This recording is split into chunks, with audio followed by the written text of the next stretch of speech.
What's going on? Jake with NEA Fitness. Didn't like my tripod today, so you know what? I'm using a selfie stick. So much mobility. So today what I'm going to be covering is how I meal prep. I know there's always different ways to do it. Some people meal prep for a week in advance. Some people do, the day of, the day before. I prep all my food the day of. One, because I like it fresh, and two, at the end of the day, I really don't feel like meal prepping. So for my carb sources, I've got the quinoa brown rice mix, really great stuff. I've got some pasta, all my meat, so 3 chicken portions, and also my top sirloin, red meat. Green beans, these are just microwavable frozen green beans, very easy to do. Peanut butter, you gotta have the peanut butter. I use Carbs, which Carbs is basically a carbohydrate supplement. Works really well if you're trying to get carbs and not deal with all of the macro, inconsistencies in other foods. This is a new pre-workout that I just got, and actually I'm trying today for the first time. It's by Beyond Raw, and it's their new Lit. So we'll see how that goes. My total protein, Jay Cutler style, works really well. Metrux protein bar, and then my beauty, my 6-pack bag. I've had this thing for about a year and a half. Best Christmas present ever. So the first thing we got to do is come around here to the kitchen. And what we got to do, well, if you can see me, yeah, we got to get our pans right here.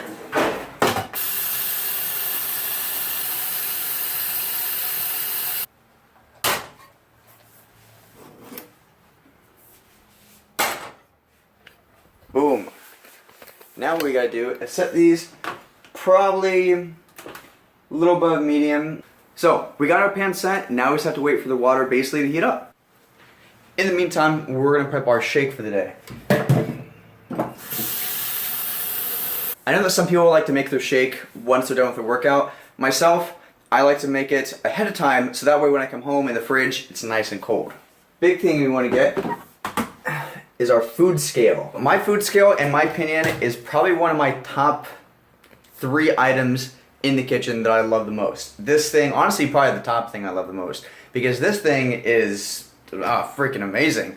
First, put the protein in. Put about 2 scoops. If you want the exact number by weight, it's about 73 grams. Next is the Carbs. Roughly about just a little over 1 scoop. The exact measurement I'm using here is about 60 grams exactly, which will give me right around 60 grams of carbohydrates for my post-workout.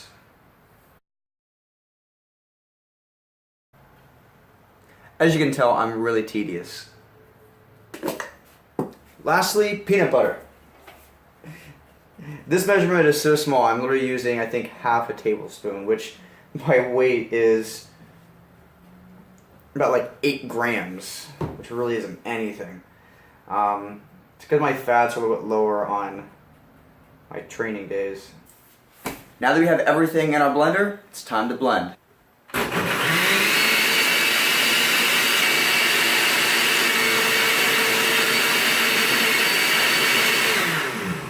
Now we have to go get a shaker cup. Feeling pink is going to be the one for it today.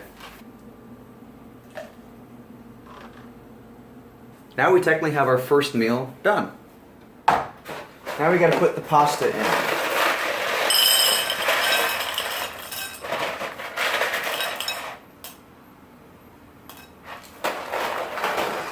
Boom! I got it! The power of jump cuts. Now that we have the quinoa and the pasta on the stove, now we have to get our vegetables ready. Green beans ready, into the microwave. I'm gonna put it for about 6 minutes. I gotta plug the grill in. 2 servings right now, and we'll just let it cook. As that's cooking, keep on coming over and stirring your pasta. If you don't stir the pasta, it's just gonna get, really burnt to the bottom. Also, get your Tupperware ready. Once this chicken's done, once the carbs are done, we gotta put them in something, otherwise you're gonna be eating with your hands. And this stuff is hot. Boom. Another important thing you wanna have in your kitchen is this. It's a thermometer for your meat. This is the best way I always check for the chicken and also my red meat to make sure that it is cooked fully and I don't have to worry about biting into raw or chewy meat, which is really not a joy for anybody. And the temperature you want to look for is 165 degrees for chicken and 145 for red meat. And again, that'll vary a little bit with red meat depending on if you want it, medium rare, medium, well done, whatever it is. But for me, 145 degrees for red meat and 165 for chicken. The great thing about that quinoa brown rice mix that I'm making is that it comes with its own set of spices. This one is a red pepper and basil, so it tastes really good. Now that our pasta's done, all we gotta do is drain it. So we got our top sirloin cooking here, and it's just about done. Well, there you go. That's pretty much how I do my food in the morning. Once you have it down, it takes roughly about 30 minutes to get it all done. But in 30 minutes, being able to prepare an entire day's worth of food, that's pretty good. If you want to know the order of how I'll eat things, in the morning, I have my eggs, 2 whole eggs and 5 egg whites. Then usually around 9:30, I'll have my protein bar. Around 10:30, I'll have my pasta and chicken. Later on 1:30, 2 o'clock, I will have my first quinoa and chicken. And then probably around 4:30, I will have my last quinoa and chicken. And this is the one that I'll have right before I work out. Here, my pre-workout, I already have in a shaker cup. That way, all I have to do at work is put water in it. Once I get home from my workout, probably around 7:30, then I'm gonna have my shake.